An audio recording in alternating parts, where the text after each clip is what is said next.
Hello and welcome to Hurt Less, Live More, show where we acknowledge all the hurts that we experience in life and we hopefully find ways to move on from those hurts and live a life that's full of all the good things that we can experience. And I'm JJ Stenhouse, the practical alchemist, and I'm here as ever with psychiatrist and coach Dr. Mark Goulston, and it's just the two of us this week. And we're going to be just exploring Mark's new venture. You've just announced something this week, I think, Mark, haven't you? Yes, I'm excited about it.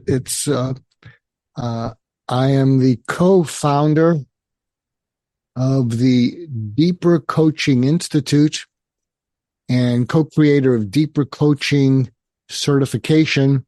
And they're both divisions of On Global Leadership.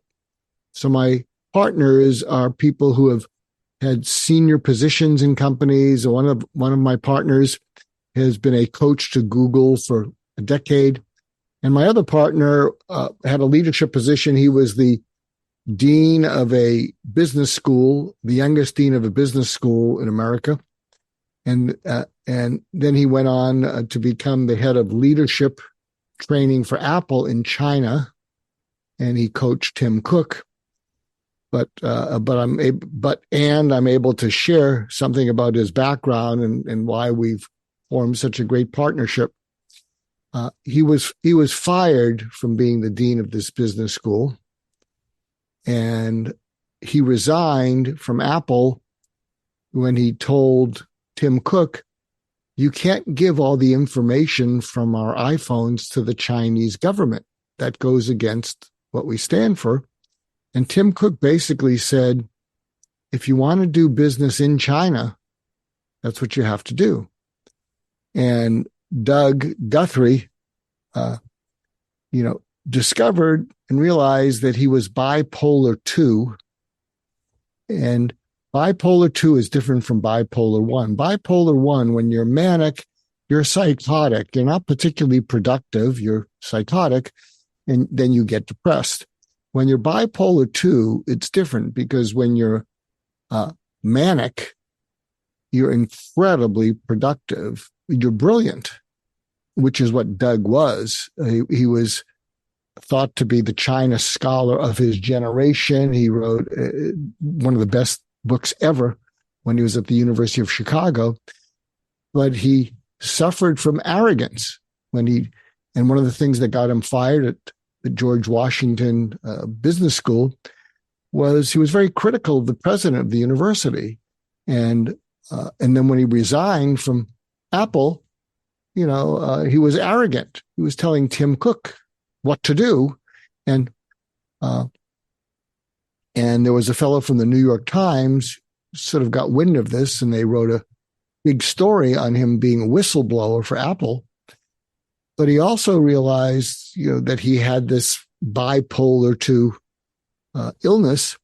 And when you're depressed and you're bipolar 2, you're actually more suicidal than you are if you're bipolar 1. The reason being, I think one of the reasons is that when you're incredibly productive with bipolar 2, it's very public. You're a superstar. And when in your mind it flips to the other side, the humiliation is so huge, it's unbearable. So people who are bipolar 1, I don't think they feel the humiliation when they get depressed because they really weren't that productive. Yeah, I can see that. It really is two polar opposites, isn't it? Oh, yeah. And so we've partnered, and he and our other partner, David Slocum, who's coached at Google for many years. So we've formed a division called the Deeper Coaching Institute. And it's not for everyone. What it's for is that a number of people who get coached, they discover something about themselves in addition to, wanting to perform better, strategy, and all those things, and focusing on business type of things. But in the process, they often discover things about themselves that actually turn out to be quite useful to them, both in their professional and personal life. And they want to go deeper. This was not just a random insight into themselves. It was something that really changed the way that they looked at the world. And so the Deeper Coaching Institute is a way of going into that. And here's just sort of a taste of it, is that when you're with people, and maybe we'll even try it in our conversation because you and I are pretty open. Mm-hmm. It's basically when you're with someone, and you can, if you're listening in, you might say, how does this apply to me? Well, you can be a deeper coaching, a deeper caring mother or wife or husband or dad, is that when you're with someone and you care about them, if you get a sense that they're holding back, you can bring that up. You can have a conversation and you can say, you're holding back. There's something eating away at you. And it's almost universal that there's something holding most people back. And the person may resist and say, well, what do you mean? They may get a little nervous, maybe even a little bit paranoid. Like, what do you mean? Well, I get a sense that there's something eating away at you. And if you're willing, tell me about it. And there's an anecdote from Just Listen that a lot of people have brought up in interviews, and I'm not sure if we've brought this up on prior interviews. We may have, but I'll just repeat it. There's an anecdote from my book, Just Listen, where I was meeting with a CEO, and it wasn't easy to get an appointment with him. And when I was with him, it's clear that the last thing he wanted to do was meet with me. He was, not looking at me, was kind of preoccupied. And we get about 3 minutes into my meeting with him, and I can be a little bit bold and feisty and direct. And so picture this, a big footballer. He'd be like a big rugby player, I said, hey, how much time you got for me? And he said, what? I said, look at your schedule. How much time you got for me? And he got offended. He said, 20 minutes. And he looked at me as if to say, and your 20 minutes is over.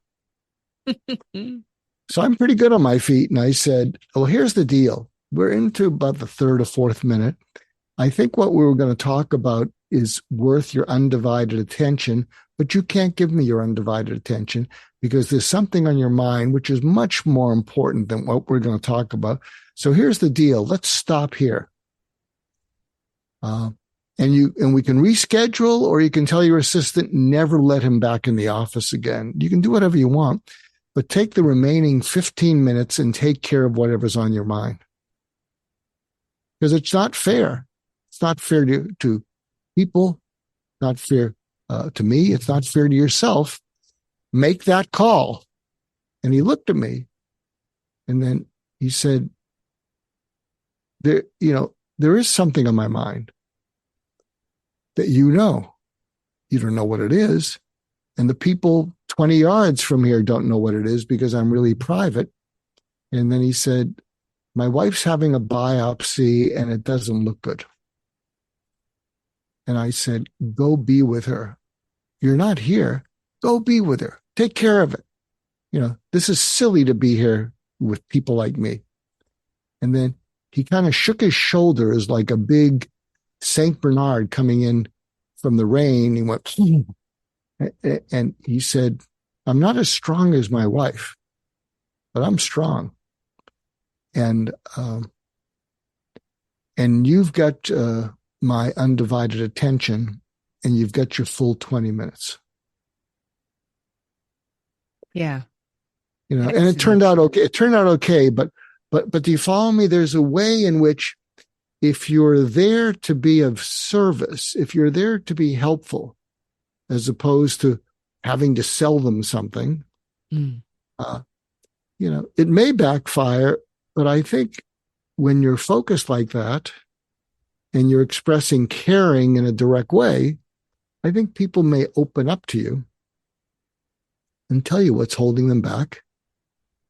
And something that goes along with the deeper coaching is, and it's changed the way that I've listened to people. I've listened to people in this way, in a minor way.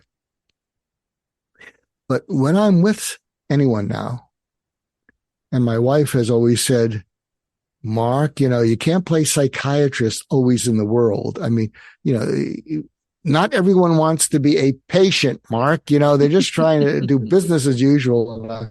And I said, well, just because you don't want to open up doesn't mean the rest of the world doesn't.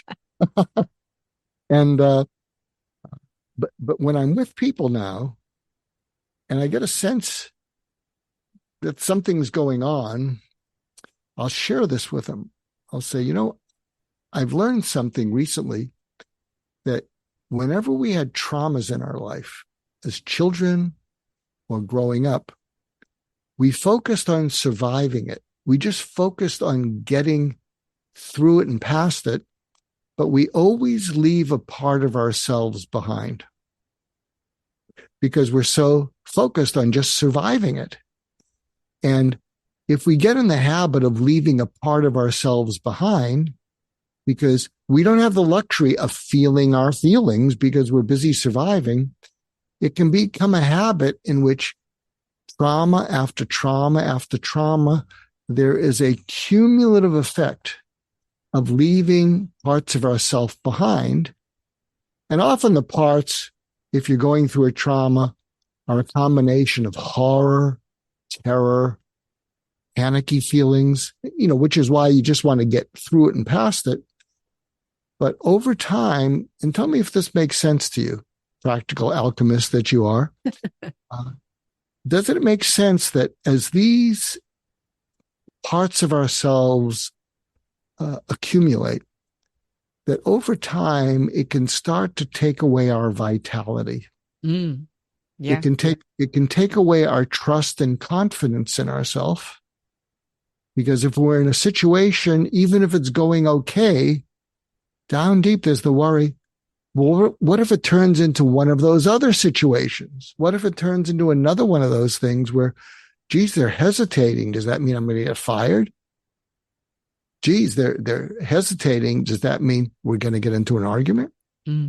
So does it make sense to you that all fits together? Oh, yeah, it does. It does. And when we're not dealing with or haven't felt through, because we always say, don't we, that we really have to feel into that hurt and allow ourselves to just feel it and let it go. Easier said than done, obviously. Otherwise, so many of us wouldn't still be holding on to these hurts or having these hurts impact our lives. But it also lodges in the body. And this was demonstrated to me so perfectly quite recently. In fact, a week or two ago, I've been saying for ages, I need to get some body work done. I need to get, I need a massage or something to release the stiffness in my neck and shoulders, usual thing, working on a computer, phones, all that sort of thing. And, I found somebody who I thought, right, yeah, I'm going to see this woman. And she does something called the Emmett technique. Lovely woman, Jennifer Cunningham. And I'd never experienced that before, but it's a little bit like Bowen technique and a little bit of acupressure and a little bit like craniosacral therapy. So I submitted to this. She worked on me for a while and she said, you think that the problem's in your right side, it's in your left. Your left is far tenser than your right. And that's the female side. And I do wonder whether it's got something to do with your mother. My mother died a few years ago, 3 years ago, as people might know. And I said, and also, the whole family thing, there's an issue with my sisters. And she said, yep. That's it. And you're holding onto it. And it's such a clarity when I realized that was absolutely true, that I hadn't let go of all the hurt around that whole situation. My mother passing, looking after her in her final years, all the things that come together with that. And also as a result, I put on a little bit of weight. And it suddenly occurred to me again that, oh yeah, when I start letting go of all this, maybe I'll shed some, I'm not vastly overweight, but I've put on a few pounds. And I can see even in a week, I've started to just let go of some of that weight as well. So it's extraordinary how we hold on to things, we embody them as well. And we really need to get into that and deeply into that. And yeah, coaching in itself is great, but it doesn't sometimes reach the parts that need to be reached. So yeah, I completely get it. Are you familiar with the work of John Sarno, Healing Back Pain? No. You should check it out. Yeah. John Sarno, Sarno, Healing Back Pain. And a lot of what he talks about is that in many cases of back pain, what we have is suppressed and repressed anger. Yeah. Mm-hmm. You know, we'll often have back pain right after we've had what I call a close encounter of the worst kind. Absolutely. You know, where you're just so frustrated and angry, mm-hmm. and you don't know what to do with it. Yeah. And our backs are very vulnerable. And he talks about that just becoming aware of it. It doesn't mean you have to go out and get angry at that person and vent, but just becoming aware of it. Yeah. Can help back pain. And it's interesting. Just even having this conversation, I have back pain. Mm-hmm. And really, and even as you were describing the method and your left side, yeah, I was listening it and feeling it inside, and I could feel a little bit of a relaxing. Mm. You know, I've often believed that our skin or our body has a memory of good touch, bad touch, and no touch. Mm-hmm. Yeah. That what's especially damaging now, I don't know what's going on in England, but there's a real push for no touch. Mm. Get in trouble, don't touch. And I think a lot of times teachers now are not touching to reassure a child. Mm-hmm. Exactly. Because they can get into trouble. And I think it's not a good thing. Now, but I can understand, you know, with all the stories we hear about, you know, priests molesting and everything, you can understand why people are not touching. Absolutely. And hold that thought, though, because we've just come up to our first break. Let's talk a little bit more about touch, because I have thoughts about that as well. But we'll come back to that after the break. Right now, we're just going to listen to these messages from our station sponsors, and we'll be back right after this. UK Health Radio, the station that makes you feel good.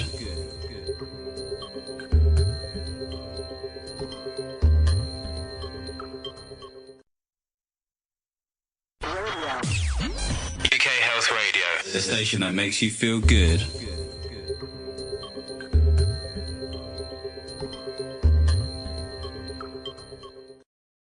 And you're listening to Hurt Less, Live More here on UK Health Radio, the world's #1 talk health radio station.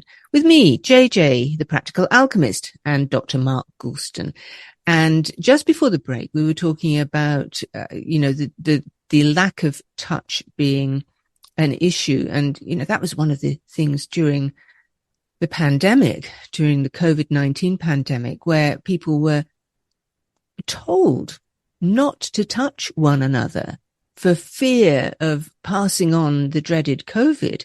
I think that was just so draconian and really so unhelpful for people's mental health. I think it broke so many people's hearts, old people particularly, and kids, young children.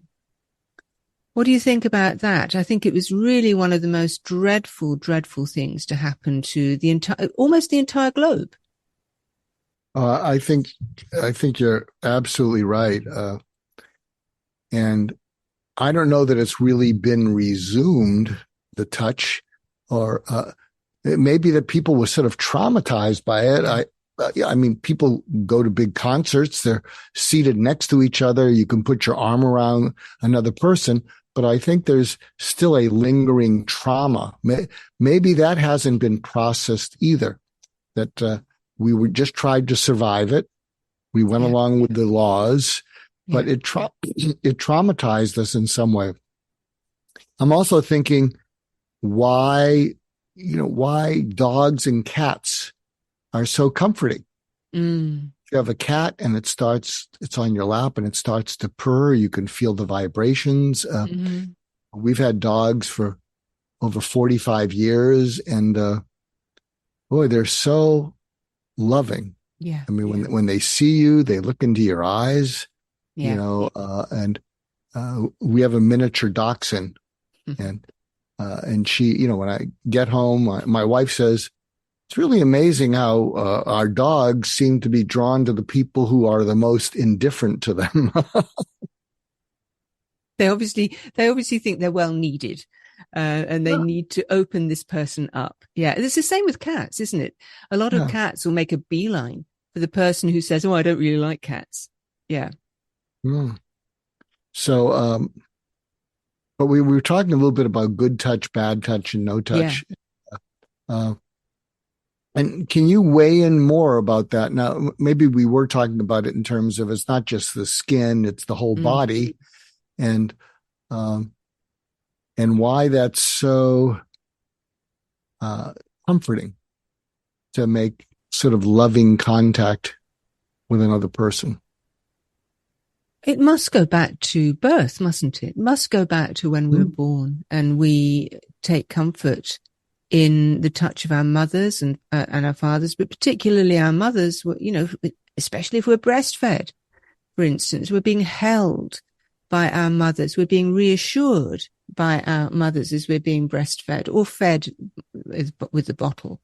And so I think it's a primal response to touch and exchange that.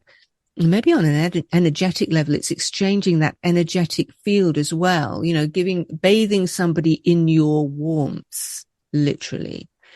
But it is just a fundamental human action, which was denied us, though, during for how long?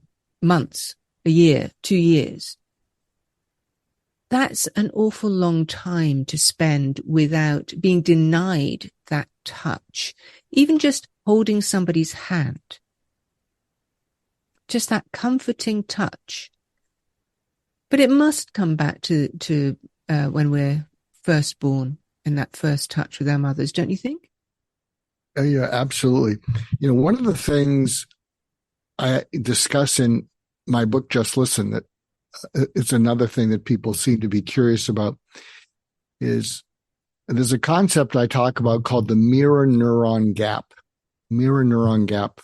And mirror neurons were discovered in the late 1980s in macaque monkeys, and they were seen to be associated with imitation. They were called monkey see, monkey do neurons, imitation, and they were found in human beings and to be associated with imitation, learning, and empathy.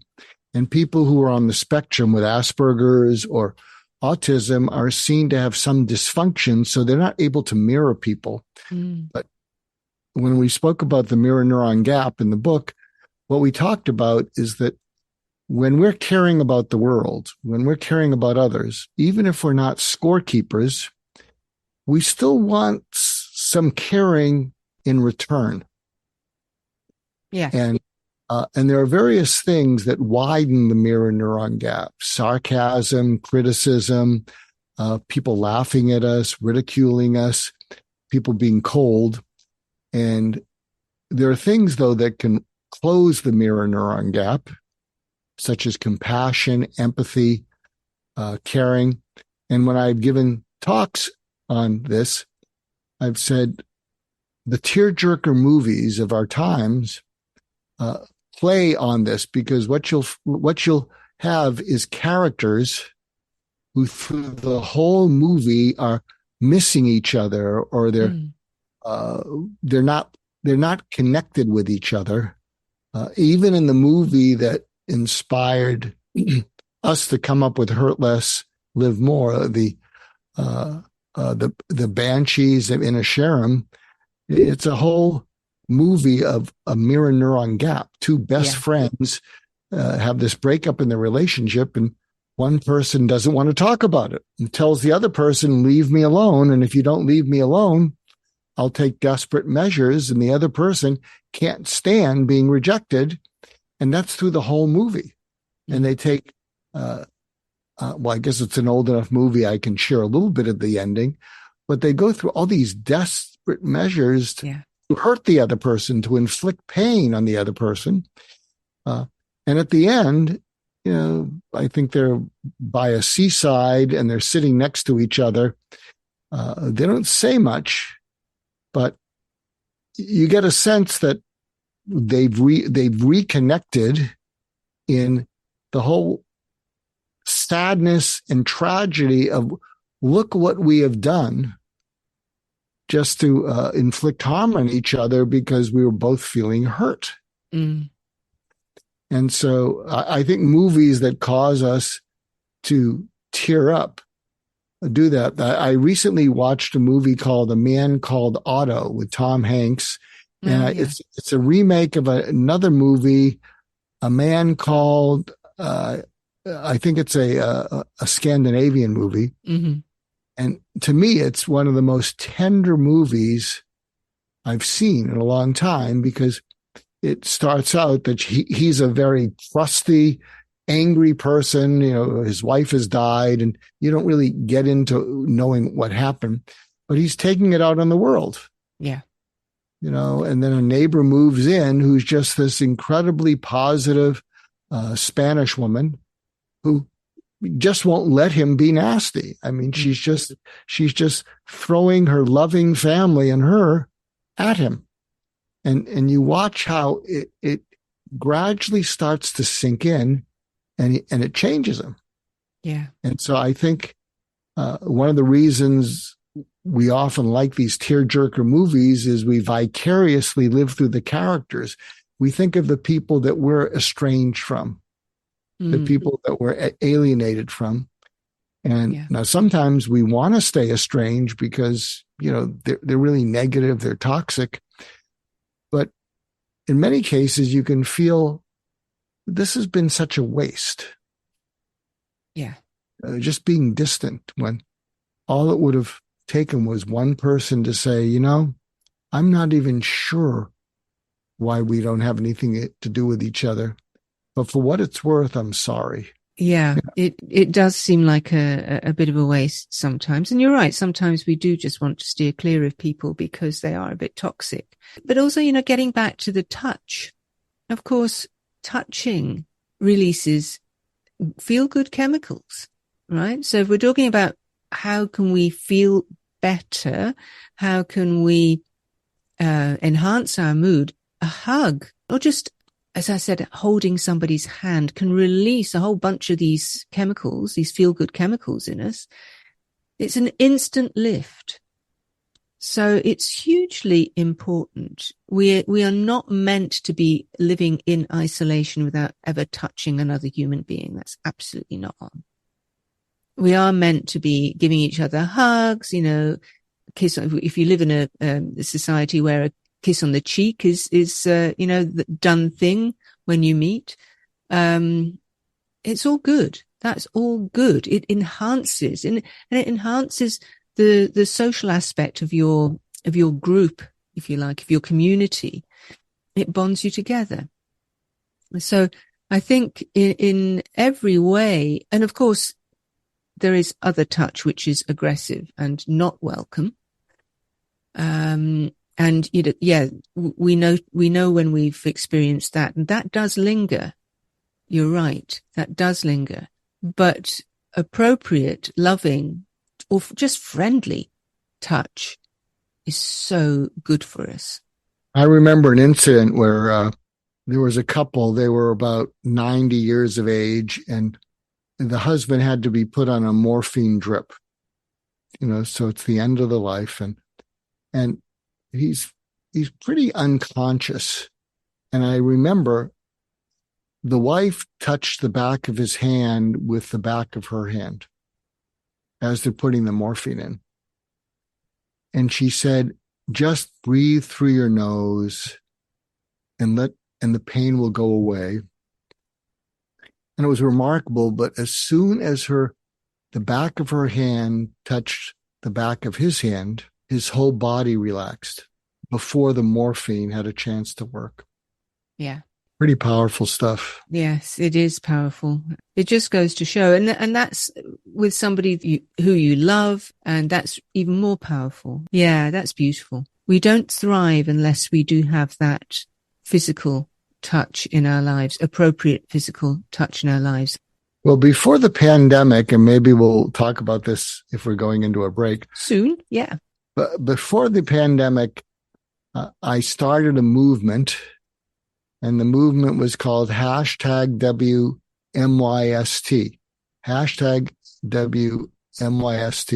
And WMYST stands for What Made You Smile Today. And I did a TED Talk. If people want to look at it, look up TED, What Made You Smile Today? And that was my TED Talk. And what I talked about is how a friend of mine had a daughter who was a drug addict, and he couldn't stand her lying to him, but he felt, I need some sort of contact with her. So he started texting her every day at the same time. Hey, honey, it's Dad. What made you smile today? And initially she thought, oh, I'll get money out of him.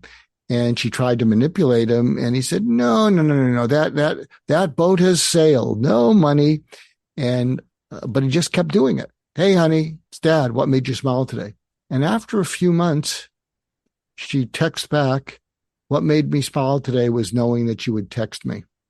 It changed everything, because all she felt was a burden to him, but she wasn't a burden. Her lying was a burden. Her being manipulative was a burden. And when she said that to him by text, he started to cry. And it changed things. And then in a couple of months, she was off drugs. Mm. And so we started a movement in which we actually have wristbands. Our listeners can't see it, but it says #WMYST. We even have a website, WMYST.org, and then @WMYST Global. And there's some good videos on there as well, as I seem to remember when I looked before, aren't there? Oh, that's right. There was the TEDx talk. Yeah. There was a video with Larry King, who I used to have breakfast with every day. But the whole idea is, and maybe it's time to resume it, is that when someone has served you, they often have a name tag, but they're not a person. They're just a function. And when someone has served you at a restaurant, at a fast food chain, maybe a TSA agent, and you want to look to see if they're overly busy, because if they're stressed out, you wouldn't want to do this. But if it looked like, there's a little area of time, you address them and you say, thank you, Nancy. My name's Mark. I have a question for you. No, you didn't get in any trouble. What made you smile today?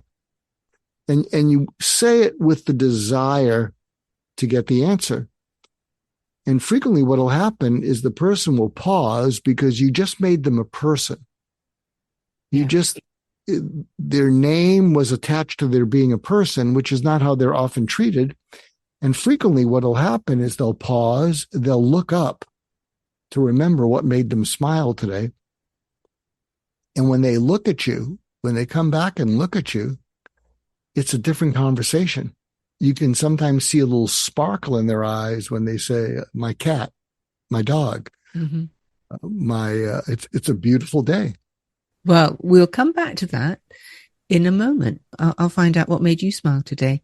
But for now, we are going to go to a break, and we'll be back with more right after this from our station sponsors. UK Health Radio, the station that makes you feel good.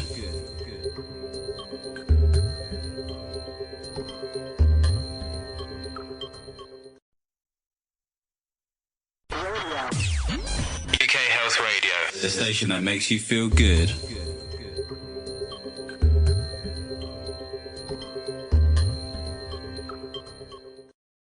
And you're listening to Hurt Less, Live More with me, JJ, the Practical Alchemist, and Dr. Mark Goulston. And Mark, we were talking before about your campaign, What Made You Smile Today? So what made you smile today? You. No, and I'll tell you why. If you ask a lot of people how often they feel enjoyed by another person, a lot of people can't think of it because everything seems to be transactional. Mm-hmm. And it's not just so much enjoying the other person, but when you feel enjoyed by them, there's a feeling like, things are okay with the world.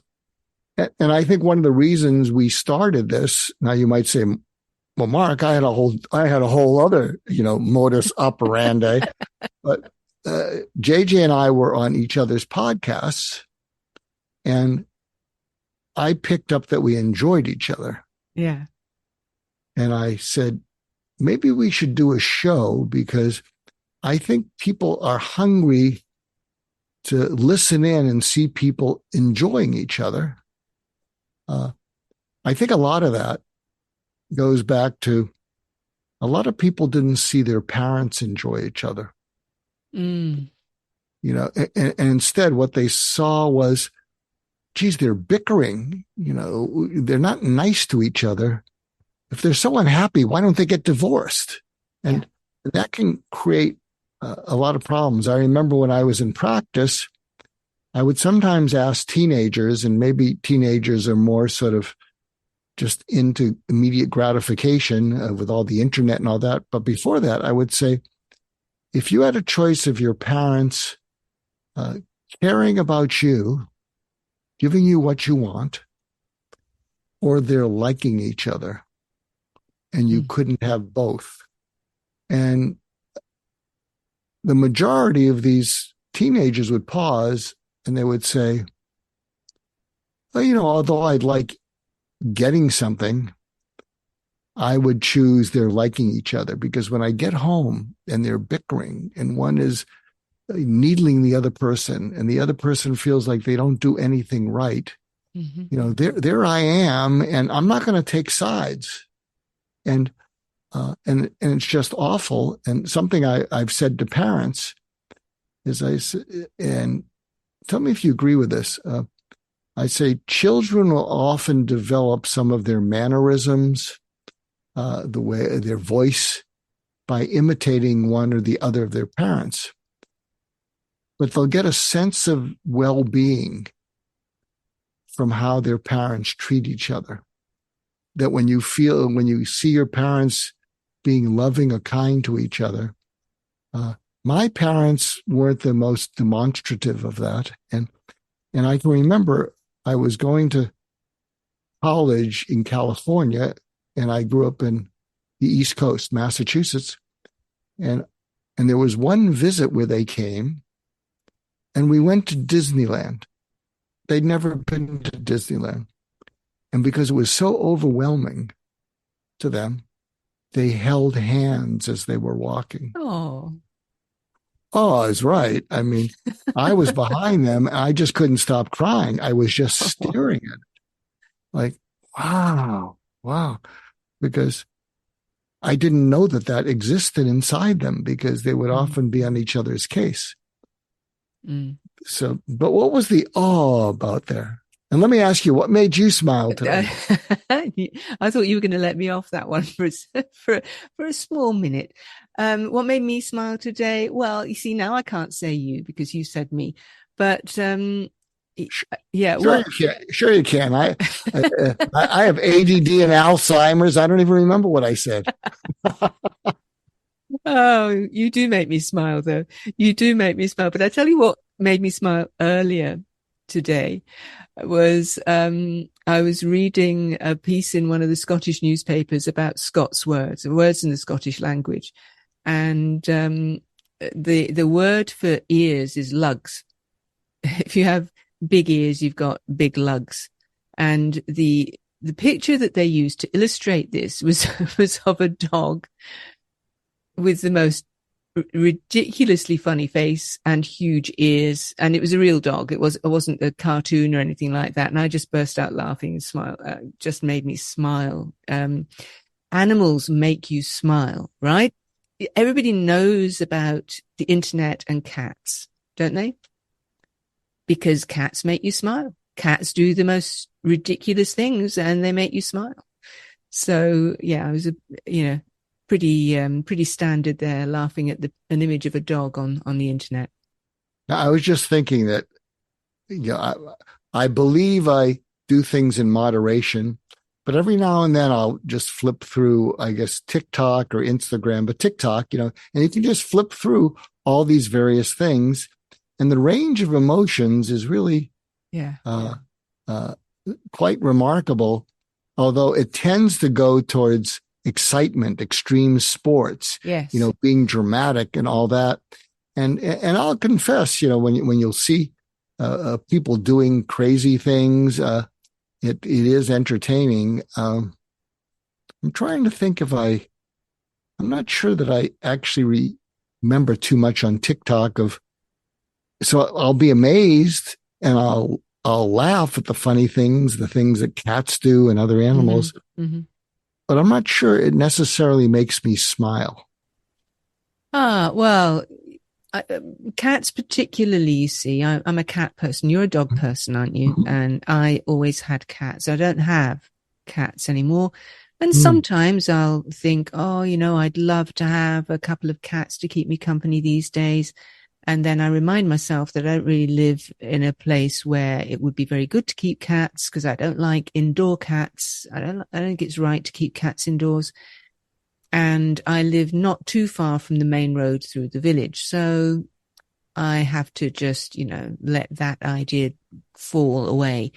But I think if you are, particularly if you're a cat lover or a cat owner, or even a previous cat owner, you so relate to the things that you see online, and it reminds you of your cats, or the funny things that your pets have done. And I think that's the key as well. That's the key to it. It's not so much the action, it's the recognition of something that you've experienced and loved with your own pets. Yeah. We've always had dogs, so unpack a little bit of. I don't dislike cats. When I was younger and I was in college, we had cats, and they would stay in the apartments that we were in because it was dangerous to let them go out. So we had the kitty and all that, but we always had a couple of cats, so at least they could sort of play with each other. Yes. And there was a combination of incredible independence, mixed with, when they're in a mood to be with you, they'd rub up against your leg. And there was that combination. Whereas I think with the dogs that I've had, there's not so much the independence. No. However, it's wrong to think that cats aren't dependent on their own, in a sense.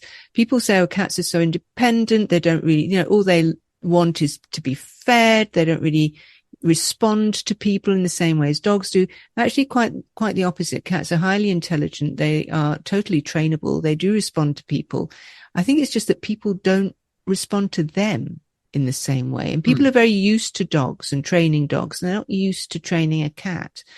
I had two cats who came whenever I called them, who at one point, I had a couple of cats, and I lived in the countryside, and they could hear my car coming up the country lane, those narrow, windy lanes that we have in the UK. And I'd get back from work, and they'd run up the road to me.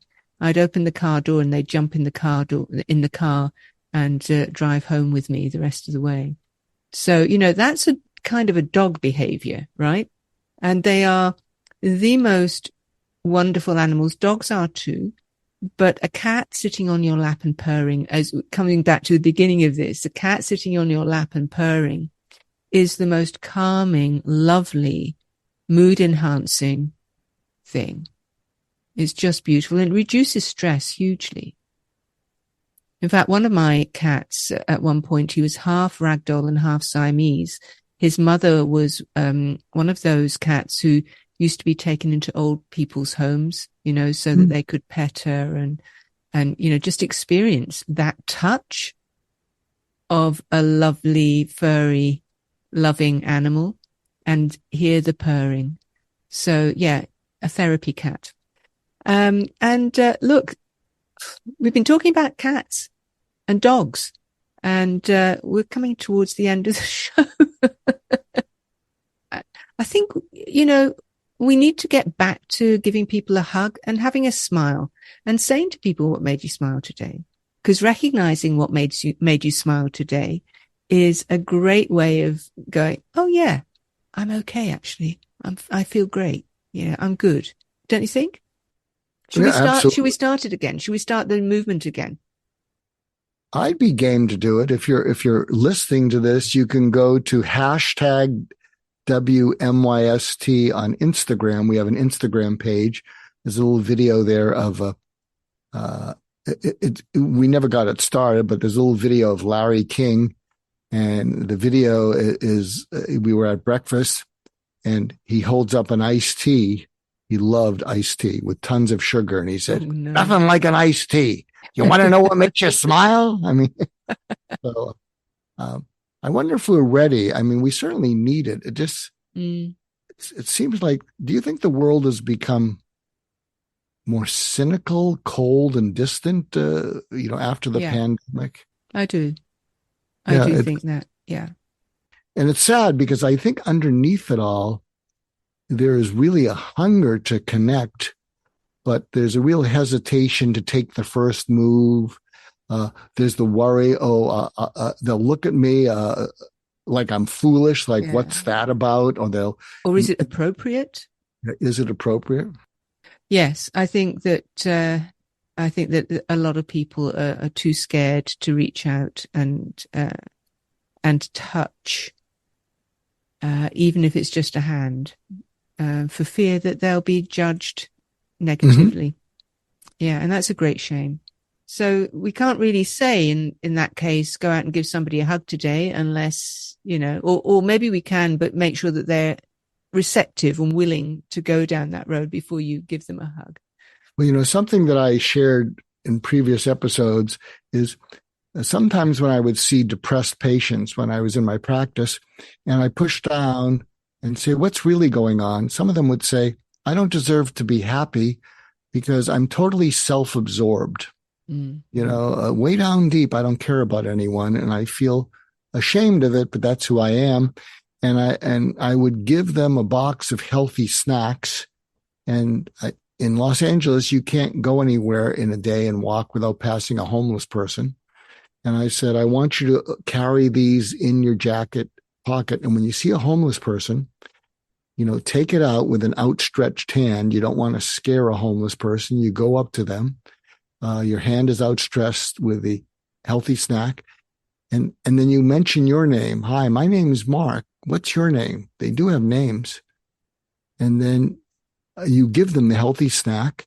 If you're worried about giving them money and they'll use it for drugs or alcohol, you give them the healthy snack. You look them in the eye and you say, I hope this helps. And just hang in there. Do the best you can. Now, some of them won't be receptive, but you can get an eye contact, especially when you mention your name and ask them to tell you their name. And then you give this. And it was interesting when these patients would come back, I'd say, so how did it work? And they would say in a grumpy way, it helped. Because it got them out of themselves. Incredible. What can I say? Let's do something. Let's do something to break the ice with another person, whether it's making them smile or just reaching out or lending a helping hand. But right now, that's it for today. We've run out of time. Mark, it's been an absolute pleasure once again. And I hope that our listeners will join us for next time on Hurt Less, Live More here on UK Health Radio. And if you are listening to this on the podcast channel, do share it with people. In fact, share the link on the ukhealthradio.com website as well, because you never know who might need to hear whatever it is that we've been talking about. But for now, we look forward to you joining us again. From Mark and me, it's goodbye.